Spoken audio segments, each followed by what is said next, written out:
I don't think the Shaman, from what I've read, is really too interested in defining his role in society. He's just more interested in pursuing his own fantasies.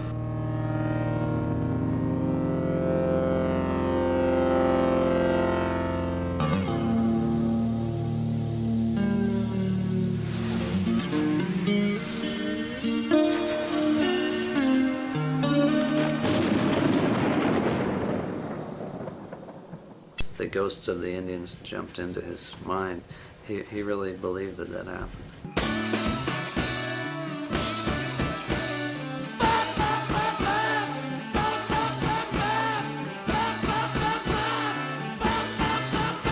There was that thing about a Doors concert where you never really knew what was going to happen. When I went to Vietnam, I never really was a popular song person.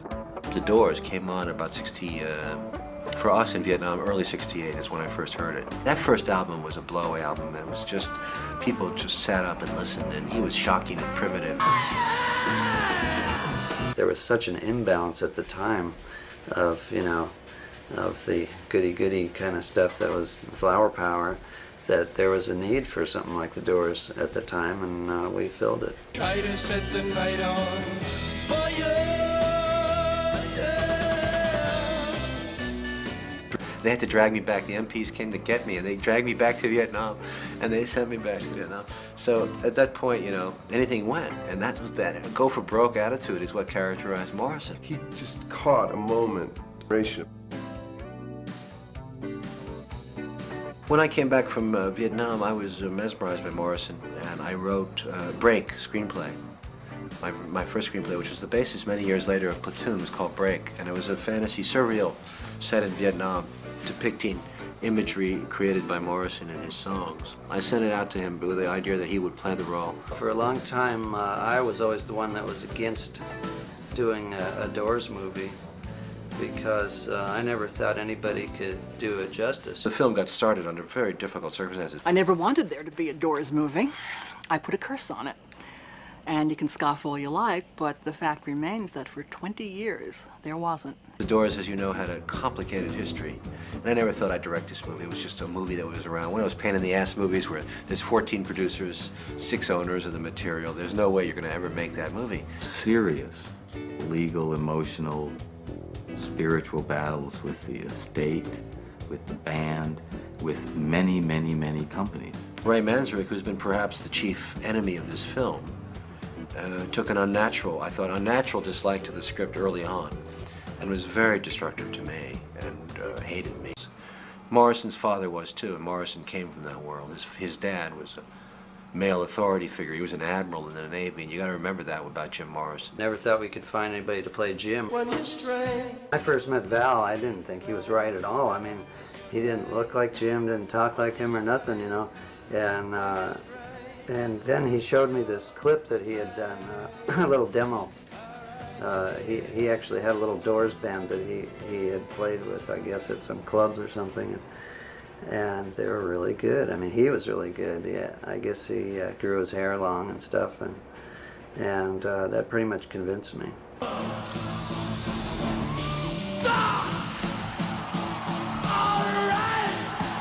They were kind of the original punk band. People have been heard at Doors concerts. When they were on, they were the best band in the world, even if you didn't like their music. And when they were off, they were the worst band in the world. On a good night, the Doors, it was really almost like a religious experience.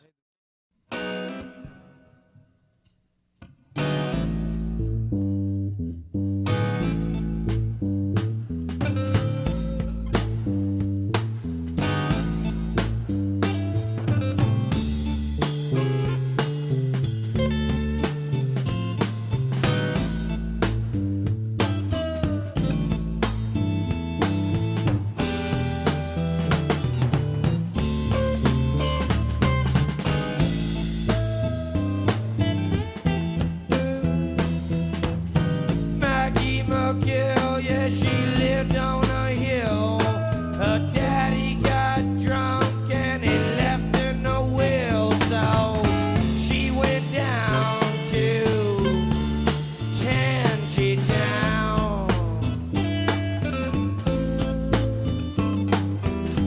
That's where the people really get it on. When I'm down and I'm feeling blue, go out and buy myself a new pair of shoes, and I go down to Tangy Town. The folks down there really know how to get it on, yeah.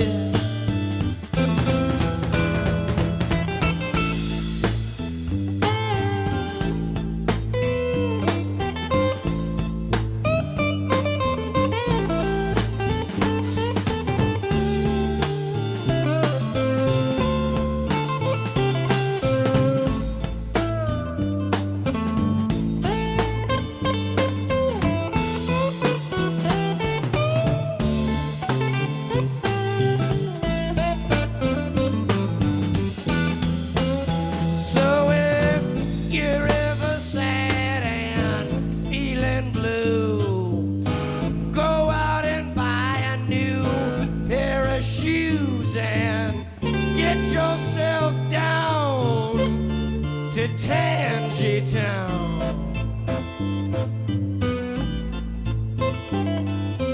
People down there, yeah, they really like to get it on. Let's get it, come on.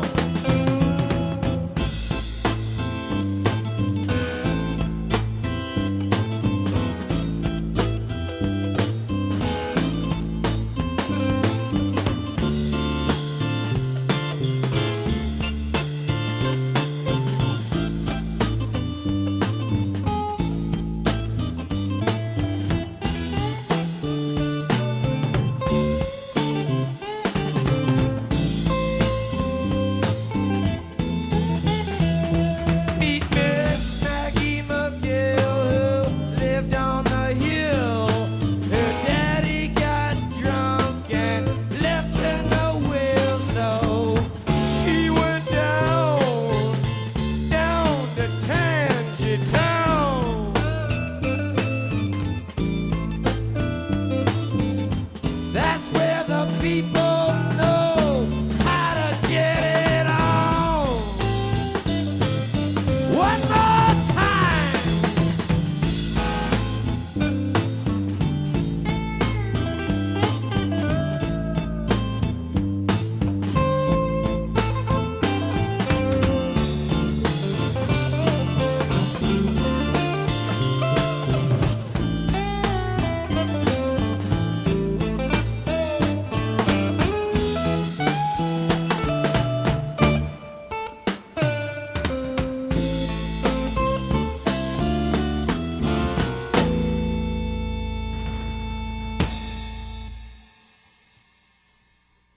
There's something about the Doors' music and Jim Morrison, obviously, that I think represents to younger people and each new generation coming up. I think the Doors represent a sense of freedom. Freedom from the constraints of your religion, your schooling, your politics, perhaps even your family. Freedom to be your own human being. So I think it's a combination of the search for inner reality, the search for inner truth, but just a sense of being free.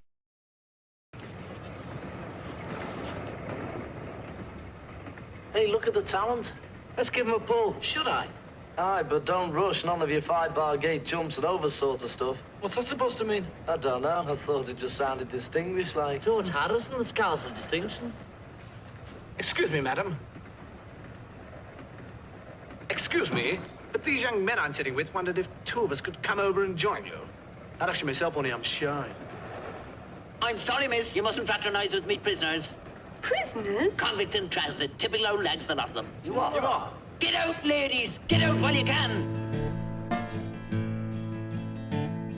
As soon as you're born, they make you feel small by giving you no time instead of it all, till the pain is so big you feel nothing at all. A working class hero is something to be. A working class hero is something to be. They hurt you at home and they hit you at school. They hate you if you're clever and they despise a fool, till you're so fucking crazy you can't follow their rules. A working class hero is something to be. A working class hero is something to be. When they've tortured and scared you for 20 odd years, then they expect you to pick a career. When you can't really function, you're so full of fear. A working class hero is something to be. A working class hero is something to be. Keep you doped with religion and sex and TV, and you think you're so clever and classless and free, but you're still fucking peasants as far as I can see. A working class hero is something to be. A working class hero is something to be. There's room at the top, they are telling you still, but first you must learn how to smile as you kill. If you want to be like the folks on the hill. A working class hero is something to be.